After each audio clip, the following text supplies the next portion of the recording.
नमस्कार दोस्तों, स्वागत करते हैं आप सभी का एक बार फिर से एसपीडी न्यूज़ के एक ताज़ा तरीन और आज के एक लेटेस्ट और फ्रेश नए एपिसोड पर, जहां पर हम आप सभी को बताने वाले हैं देश और दुनिया की कुछ बेहद बड़ी खबरों के बारे में। आज की जो सबसे पहली महत्वपूर्ण खबर आ रही है भारत से कि यहां पर फॉरवर्ड एयरबेस पर गरज चुके हैं वायुसेना के लड़ाकू विमान।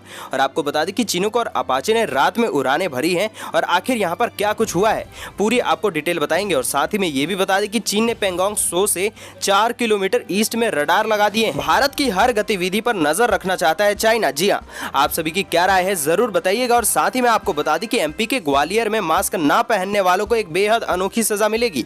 आप सभी से पैसे नहीं लिए जाएंगे, ना ही आपको जेल में डाला जाएगा, लेकिन आपको बता दें कि 3 दिनों तक आप सभी से ये काम करवाया जाएगा। आपको बताएंगे पूरी डिटेल आखिर वो कौन सा काम है, बने रहिएगा। और साथ ही में बता दें कि इंडोनेशिया और सिंगापुर में तगड़े भूकंप के झटके लगे हैं और साथ ही साथ भारत में भी देर रात को 4 बार धरती हिल चुकी है।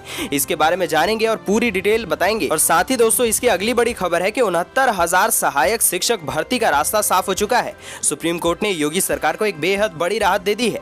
और साथ ही में जानने वाले हैं कि यस बैंक ने चालू कर दी है लोन इन सेकंड्स की सर्विस। जी हां, आप सभी को यह सुविधा बिना किसी भी डॉक्यूमेंटेशन के तुरंत ही मिल सकेगा। दोस्तों, क्या आप भी लोन लेते हैं और क्या आपने भी इससे पहले कभी भी लोन लिया है तो हमें जरूर बताइएगा।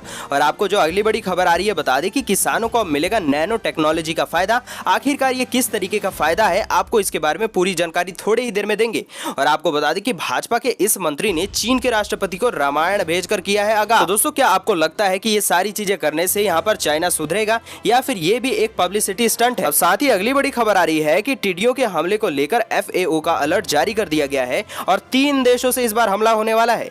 एक देश से तो यहाँ पर बहुत ज्यादा दिक्कत पहले से ही मिल रही थी, लेकिन अब 3 देशों से ये जो टिड्डी दल है वो हम सभी को परेशान करने वाले हैं। अब दोस्तों, अगली बड़ी खबर आ रही है कि PUBG खेलते हुए एक बच्चे ने खर्च कर दिए हैं 2 लाख रुपए। ये अभी ताजा रिपोर्ट आई है, लेकिन आपको बता दें कि इससे पहले की एक रिपोर्ट ये भी आ रही थी कि एक बच्चे ने तो 16 लाख रुपए गवा दिए हैं। आप सभी को बता दें कि ये बच्चे जानबूझकर ऐसा कर रहे हैं या फिर नहीं, ये तो हम नहीं कह सकते हैं, लेकिन इसका समाधान क्या है ये एक बेहद बड़ा सवाल हो जाता है। चलिए दोस्तों, इसी के साथ जानने वाले हैं मौसम के ताजा समाचार अपडेट्स। आपके राज्यों की क्या कुछ यहाँ पर रहेगी वो पूरी डिटेल जानेंगे थोड़ी देर में। लेकिन आपको बता दें यहाँ पर अगली बड़ी खबर है कि प्रधानमंत्री मोदी 9 जुलाई को ब्रिटेन में इंडिया ग्लोबल वीक को करने वाले हैं संबोधित। एक बेहद बड़ा इवेंट होने वाला है 9 जुलाई, डेट याद रखिएगा।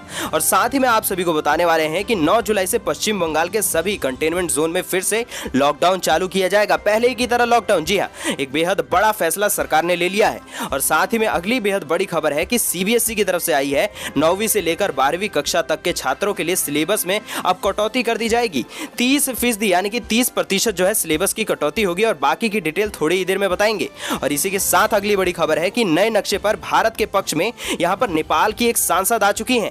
लेकिन आपको बता दें कि जैसे वो भारत का पक्ष लेती हैं, एक बेहद बड़ी कार्रवाई उन पर की जाती है। आपको बताएंगे वो कौन सी बड़ी कार्रवाई की गई है। और इसी के साथ अगली बड़ी खबर है कि ममता बनर्जी ने खुद ही स्वीकार लिया है भ्रष्टाचार। जी हां, अब पद पर बने रहने का यहां पर अधिकार नहीं है। एक बेहद बड़ी खबर इस पर आ रही है, आपको पूरी जानकारी देंगे। तो चलिए दोस्तों, अब जानते हैं सारी खबरों को एक एक करके डिटेल में। लेकिन उससे पहले आप सभी से हम रिक्वेस्ट करेंगे कि वीडियो को लाइक और शेयर जरूर करें और साथ ही साथ चैनल को सब्सक्राइब करें, घंटी के बटन को दबाएं और ऑल नोटिफिकेशंस को ऑन जरूर कर लें। अब चलिए बढ़ते हैं आज की पहली बड़ी खबर पर। आपको बता दें कि भारत और चीन का इतना ज्यादा टेंशन बढ़ चुका है कि फॉरवर्ड एयरबेस पर गरज चुके हैं वायुसेना के लड़ाकू विमान। जी हां, आपको बता दें कि चिनूक और अपाचे ने रात में उड़ानें भरी हैं। लेकिन पूरी डिटेल क्या आ रही है, पूरी रिपोर्ट बता दी कि भारत और चीन के बीच वास्तविक नियंत्रण रेखा यानी कि LAC पर जारी तनाव सोमवार को थोड़ा कम हो चुका है। यानी कि आपको बता दें कि चीन के गलवान से पीछे हटने के बाद भी भारतीय सेना सुरक्षा को लेकर कोई भी कसर नहीं छोड़ना चाहती है। आप सभी चीन की हरकतों को जानते हैं, चाइना जो भी बोलता है वो करता नहीं है। दोस्तों, बता दें कि यहाँ पर देर रात वायुसेना यानी कि इंडियन एयरफोर्स के लड़ाकू विमानों ने भारत चीन बॉर्डर के पास में एक फॉरवर्ड एयरबेस पर उड़ान भरी है। और बता दें कि वायुसेना चीन की किसी भी चालबाजी का जवाब देने के लिए तैयारी कर रही है। आप सभी को बता दें कि अगर चाइना किसी भी प्रकार से एक बेहद बड़ा हमला करता है तो भारत उससे भी 2 गुना, 3 गुना, 4 गुना बड़ा हमला चाइना के ऊपर कर देगा। लेकिन दोस्तों, फिर से सवाल यही उठता है कि क्या यही सोल्यूशन है। लेकिन अब तो ये पूरा निर्भर करेगा चीन के ऊपर, क्योंकि भारत अपनी तरफ से कोई भी हमला नहीं कर सकता है। ये पूरा देश और पूरी दुनिया जानती है। अब साथ ही में अगली महत्वपूर्ण जानकारी ये भी मिल रही है कि चीन के साथ LAC पर तनाव कुछ कम जरूर हुआ है, लेकिन एक्सपर्ट्स लगातार ये कह रहे हैं कि चीन पर विश्वास नहीं किया जा सकता है। और इसकी वजह भी है, एक तरफ जहां चीन जो है वो पीछे हटने की बात कर रहा है, वहीं दूसरी तरफ उसने पेंगोंग त्सो के 4 किलोमीटर ईस्ट में यानी कि खुरनाक फोर्ट के पास ड्रॉप टारगेट एक्विजिशन रडार लगा दिए हैं। ये जगह नॉर्दर्न बैंक पेंगोंग 100 पर है और यहाँ चीन ने भारत की हर एक गतिविधि को मॉनिटर करने के लिए ये रडार लगाए हैं और भारत की हर एक गतिविधि को मॉनिटर चीन कर भी रहा है। तो दोस्तों हम आप सभी से पूछना चाहेंगे कि अब इसके जवाब में आखिर भारत क्या कुछ कर सकता है। आपके दिमाग में कोई भी आइडिया हो तो हमसे शेयर जरूर करें और साथ ही में अब बढ़ते हैं अगली बेहद बड़ी खबर पर। दोस्तों बता दें कि कोरोना के बढ़ते कहर को देखते हुए मध्य प्रदेश के ग्वालियर में सार्वजनिक स्थानों पर मास्क न लगाने वालों के लिए एक अनोखी सजा का प्रावधान कर दिया गया है। ग्वालियर में सार्वजनिक स्थानों पर यानी कि कोविड-19 की रोकथाम के दिशा निर्देश और मास्क का उल्लंघन करते हुए पाए गए लोगों को 3 दिनों तक के लिए अस्पताल और पुलिस चौकियों में वॉलंटियर के रूप में अब काम करना पड़ेगा। जी हाँ, आप सभी से ना तो यहाँ पर पैसा लिया जाएगा और ना ही आपको जेल में डाला जाएगा, लेकिन आप सभी को हॉस्पिटल्स और पुलिस चौकियों में काम करना पड़ेगा, यानी कि वॉलंटियर के रूप में आपको वहां जाना पड़ेगा और काम भी करना पड़ेगा। बता दें कि मध्य प्रदेश के ग्वालियर में रविवार को कोरोना के 64 नए मरीज सामने आ चुके हैं और संक्रमितों का जो आंकड़ा है वो बढ़कर 528 हो चुका है। यह एक दिन में अब तक सबसे ज्यादा आंकड़ा हो चुका है और इसे देखते हुए ही इस आदेश को जारी भी किया गया है। आपके हिसाब से यह आदेश किस तरीके का है, नीचे अपनी राय जरूर रखिएगा। दोस्तों अब इसी के साथ अगली बेहद महत्वपूर्ण जानकारी आ रही है कि 69,000 सहायक शिक्षक भर्ती का रास्ता अब साफ हो चुका है क्योंकि सुप्रीम कोर्ट ने योगी सरकार को एक बेहद बड़ी राहत दे दी है। चलिए जानते हैं आखिरकार क्या कुछ राहत है। बता दें कि उत्तर प्रदेश में जैसा कि हमने बताया कि 69,000 जो सहायक शिक्षक हैं उनकी भर्ती का रास्ता अब साफ हुआ है। सुप्रीम कोर्ट ने इलाहाबाद हाई कोर्ट की लखनऊ बेंच के फैसले को चुनौती देने वाली याचिका पर सुनवाई करने से इनकार कर दिया है। आपको बता दें कि उम्मीद है कि प्रदेश को अब जल्द ही 69,000 शिक्षक मिल जाएंगे।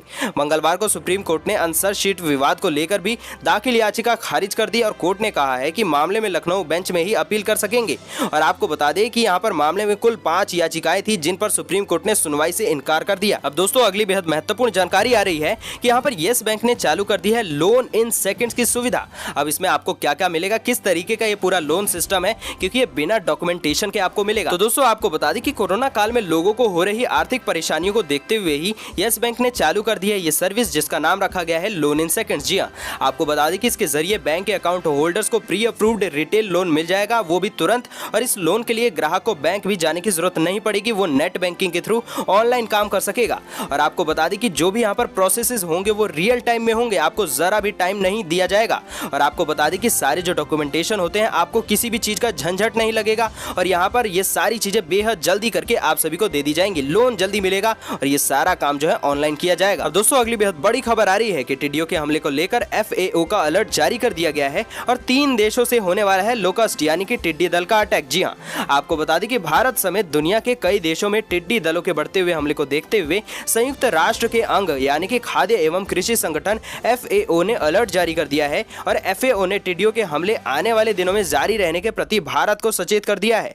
आप सभी को बता दें कि यहाँ पर FAO ने अपनी रिपोर्ट में कहा है कि भारत पाकिस्तान सीमा पर टिड्डी में यहाँ पर प्रजनन समय से पहले ही शुरू हो चुका है और जहाँ जुलाई में टिड्डियों के काफी संख्या में बच्चे जो हैं वो हो जाएंगे, जो कि अगस्त के मध्य में गर्मियों के मौसम में पैदा होने वाले टिड्डियों के झुंड के रूप में सामने आने वाले हैं। आप सभी को साथ ही में ये भी बता दें कि अंतर्राष्ट्रीय संगठन के पूर्वानुमान के अनुसार मानसून की शुरुआत के साथ टिड्डियों का यह समूह राजस्थान लौटेगा और ईरान और पाकिस्तान से इस समय आ रहे टिड्डियों के अन्य समूह के साथ मिल जाएगा। इनके जुलाई के मध्य के करीब अफ्रीका के हॉर्न से आ रहे टिड्डियों के समूह के साथ मिल जाने की संभावना भी है। दोस्तों अगली बेहद महत्वपूर्ण जानकारी आ रही है कि पूर्वी एशिया के देशों में देर रात को भूकंप के तेज झटके महसूस किए गए हैं। अमेरिका की एजेंसी USGS के अनुसार इंडोनेशिया में देर रात को भूकंप के झटके लगे और साथ ही साथ सिंगापुर में भी यहाँ पर तगड़े झटके लगे हैं। और आप सभी को बता दें कि जान-माल की कोई भी खबर नहीं है और ना ही सुनामी की कोई भी चेतावनी जारी की गई है। और अगर हम भारत की बात करें तो जम्मू कश्मीर से लेकर उत्तराखंड, लद्दाख और अरुणाचल प्रदेश में भी भूकंप के तगड़े झटके महसूस किए गए हैं। और आपको अगर हम बात करें यहाँ पर तीव्रता की तो आपको बता दें कि इंडोनेशिया की बात करें तो 6.6 की थी और यहाँ पर जो सिंगापुर की थी वो 6.1 की थी। अब दोस्तों अगली बेहद बड़ी खबर आ रही है कि PUBG मोबाइल की लोकप्रियता यूजर्स के बीच इस कदर बढ़ती जा रही है कि वह अपना अधिकतम समय इस गेम के साथ बिता रहे हैं। पिछले दिनों सामने आई कुछ रिपोर्ट्स में कहा गया था कि इस गेम का असर लोगों की मानसिक स्थिति पर बढ़ चुका है और लेकिन अब सामने आ रही खबरों को देखकर लगता है कि इस गेम से मानसिक स्थिति ही नहीं बल्कि आर्थिक स्थिति भी खराब हो रही है। हाल ही में एक खबर आई थी कि 16 वर्षीय बच्चे ने PUBG मोबाइल खेलते हुए अपने पेरेंट्स के अकाउंट से 16 लाख रुपए गवा दिए यानी कि खर्च कर दिए हैं। और वहीं ऐसा ही एक और मामला सामने आ रहा है। बता दें कि इस बार 15 साल का लड़का है और अपने दादाजी के अकाउंट में से 2 लाख रुपए खर्च कर दिए हैं, वो भी PUBG मोबाइल पर। तो दोस्तों हमने तो सिर्फ 2 केसेस की यहाँ पर बात की, लेकिन देश और दुनिया में न जाने कितने ही ऐसी चीजें होती होंगी। बहुत सारे बच्चे या फिर बहुत सारे लोगों ने लाखों करोड़ों रुपए खर्च कर दिए होंगे, गवा दिए होंगे होंगे, जहां पर उनके पेरेंट्स जो है बेहद ज्यादा परेशान चल रहे होंगे। लेकिन आप सभी से हम समाधान मांगना चाहेंगे, नीचे कमेंट करके सारे समाधान आप नीचे पबजी मोबाइल करके लिखिएगा जरूर। जी हाँ, अब चलिए दोस्तों बढ़ते हैं अगली बड़ी खबर पर। आप सभी को बता दें कि किसानों को अब मिलने वाला है नैनो टेक्नोलॉजी का फायदा। जी हाँ, अगर आपको अभी ये टर्म समझ नहीं आ रहा है तो आपको पूरी डिटेल देंगे। चलिए उससे पहले हम रिपोर्ट जानते हैं। बता दें कि केंद्रीय विज्ञान एवं प्रौद्योगिकी, स्वास्थ्य एवं परिवार कल्याण व पृथ्वी विज्ञान मंत्री जो है डॉक्टर हर्षवर्धन का कहना है कि नैनो प्रौद्योगिकी क्षेत्र में भारत दुनिया के तीसरे नंबर पर पाया जाता है और इसका इस्तेमाल कृषि के क्षेत्र में होने से देश के किसानों को इस प्रौद्योगिकी का फायदा भी मिलेगा।